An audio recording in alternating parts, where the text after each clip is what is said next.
Aku nggak tahu sih Ci, pokoknya si Loli kan bilangnya kayak gitu pas hari pertama yang dia bilang kan jangan kelarif apa-apa ya gitu.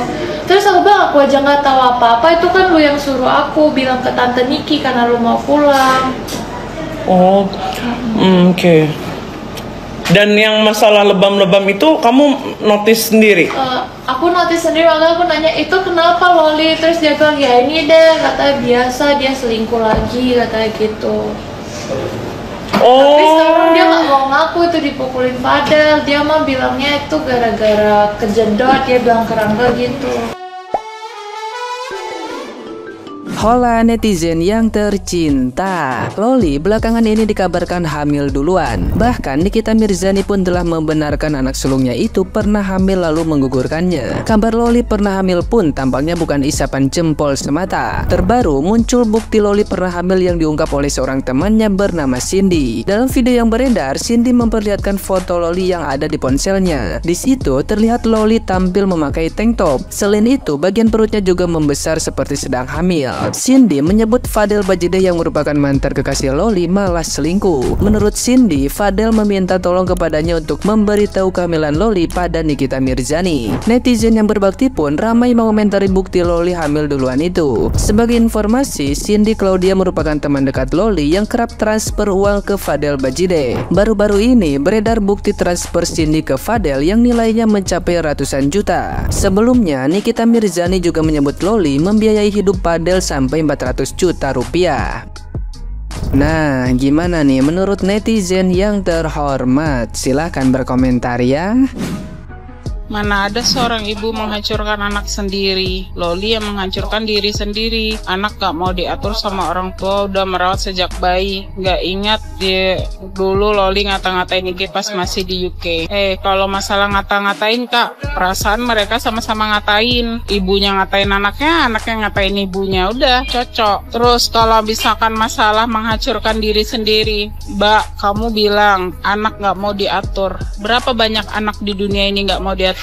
Aku nih juga seorang anak loh. Kadang aku juga nggak mau diatur sama orang tuaku karena aku merasa diriku benar. Aku nggak mau diatur. Anak itu kan dia punya pendapat sendiri juga. Dia merasa diri dia benar. Apa yang gue lakuin gue senang. Apa yang gue lakuin gue bahagia. Ya udah. Kadang orang tua itu nggak dipeduliin mau ngomong apa. Banyak loh anak-anak yang kayak gitu. Normal. Anak yang seperti Loli yang lagi labil-labilnya, yang lagi jatuh-jatuh cintanya sama orang, terus dia nggak nurut sama orang tuanya, itu banyak mbak, bukan cuma dia doang. Tapi sebanyak apapun anak-anak yang lagi dalam masa labil itu, tidak ada yang sampai dibuka-buka aibnya. Berapa banyak orang tua yang mengalami hal yang sama, itu adalah normal loh. Untuk anak seumuran dia itu lagi labil-labilnya, pikirnya belum sepanjang orang dewasa. Dia karena hanya memikirkan saat ini gue bahagia dengan apa yang gue lakuin. Udah gitu aja yang dia tahu. Berapa banyak anak di luar sana yang hamil di luar nikah juga?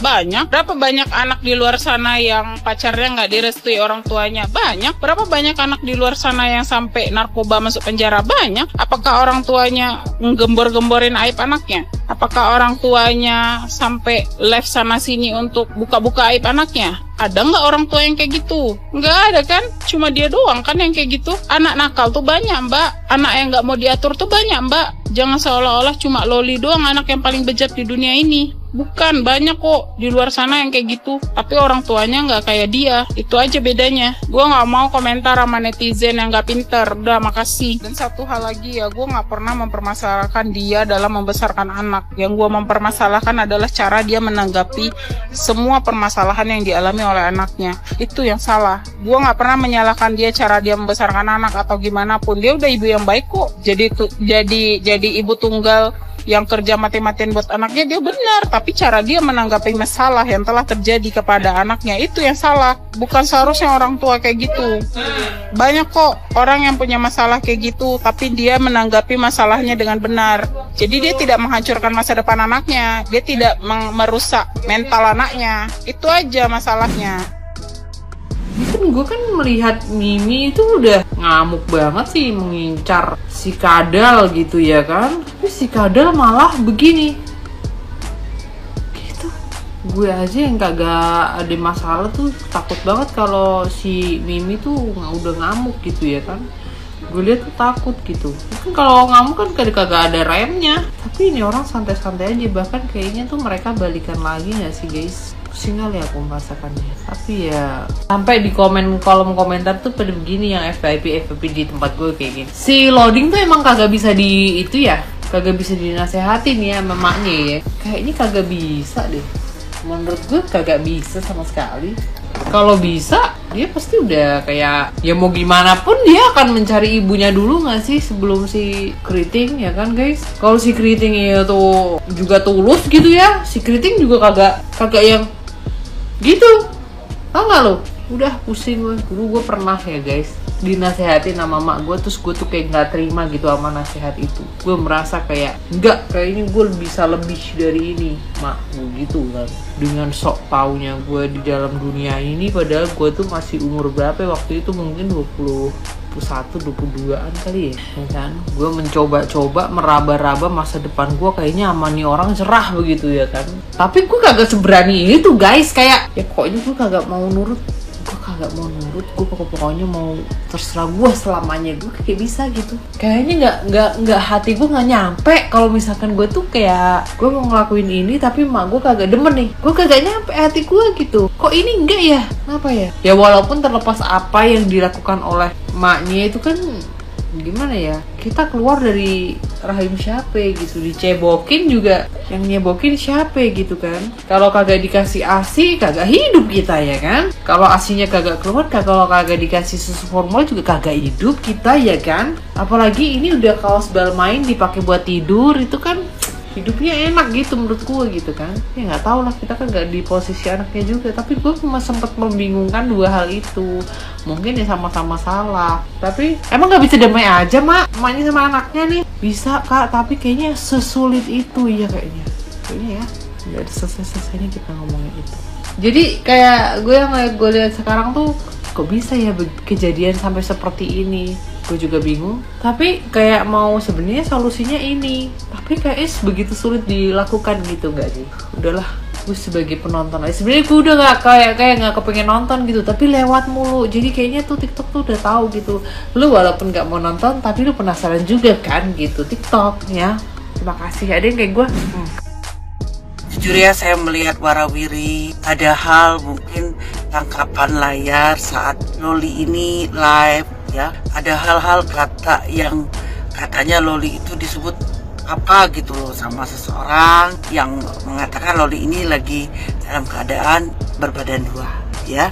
Ada hal di sini, saya bukan membela Loli ya, saya bukan mau menjadi pahlawan kesiangan, tapi satu hal, ketika kita tahu aib seseorang, sudah selayaknya kita tidak membuka aib itu, apalagi berkaitan dengan mental seseorang.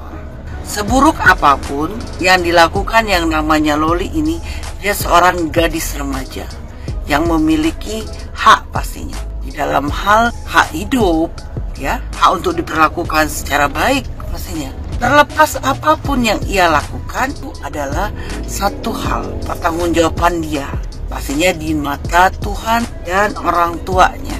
Ketika saat ini hal yang bijak, maaf izin, saya rasa kita semua pasti tahu tugas kita sebagai orang tua, kewajiban kita sebagai orang tua, dan hak kita sebagai orang tua ya. Apa sih yang kita lakukan ini kira-kira bisa berdampak buruk nggak di dalam hal secara kehidupan seorang anak gadis yang bernama Loli? Oh ya Mbak Loli, dan Anda juga tidak 100% benar sayang ya.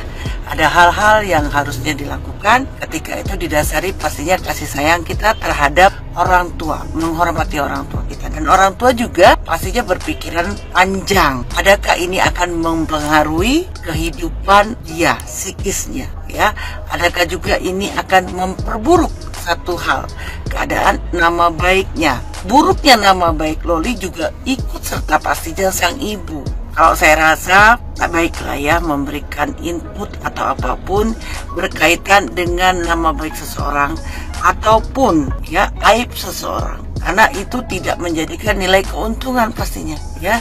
Kasihan Mbak Lolinya, dia akan terpengaruh pastinya dengan satu hal, pernyataan-pernyataan, dan orang akan memojokkan. Apalagi kita sebagai netizen, jangan pernah kita melakukan hal-hal yang sikapnya membuli ya, mengejas Karena tidak baik kita menghakimi orang lain, ya. Kalau kita sendiri tidak tahu persoalannya seperti apa yang dilakukan oleh ibu dan anak ini. Terlepas apapun, kalau memang ini sebuah gimmick atau apapun, saya yakin ini tidak ya. Tapi mudah-mudahan ada hal yang akan nanti menjadikan pembelajaran yang mencerahkan ketika Tuhan memberikan satu hal, ya, hikmah dari kehidupan makhluk ciptaannya. Jadi sudahlah ya buat siapa ya, Bang Mail ya, ketika Anda menyebut nama Loli dengan istilah-istilah gitu, seperti apapun, buruk apapun, Loli adalah putri kandungnya teman Anda sendiri, Mbak Nikmir. Dan Mbak Nikmir, ingat saya, ketika Anda juga yakin ada hal yang pastinya kesamaan antara kita dan anak yang kita kandung, karena dia darah daging kita, yang pastinya ada kemiripan yang ia lakukan, dia berkaca juga dari diri kita sendiri, ya. Siapa seperti apa kita, anak kita juga belajar dari kita.